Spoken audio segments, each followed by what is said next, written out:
រូបជាទេវតាចិនជានរៈថ្ងៃក្រោយគេវិញស្បែកលន់ដូចទេខ្ញុំមិនណែទៅបួសមិនលែស្នាមទេចាំមើលស្រីស្នេហ៍ចិនចាកដល់ណាអចាចិនព្រៀនស្រែកឃ្លៀនឥតខ្មាស់បណ្ដាច់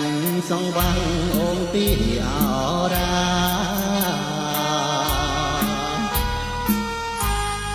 បារូប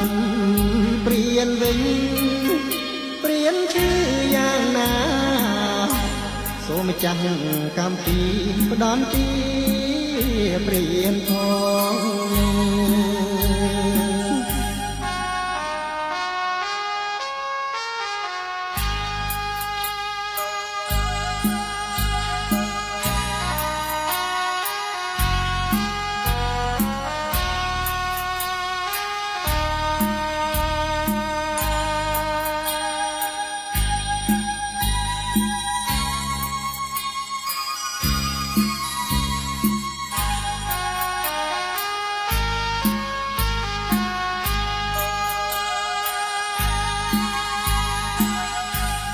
រូបជាទេវតាចិនជានរៈថ្ងៃក្រោយគេវិញស្បែកលន់ដូចទេខ្ញុំមិនណែទៅបួសមិនលែស្នាមទេ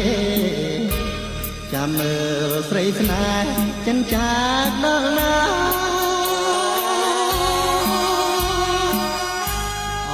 ចោចិនព្រៀនស្រែកឃ្លៀនណែឥតខ្មាស់បណ្ដាច់សងវាំងអូនពីអរា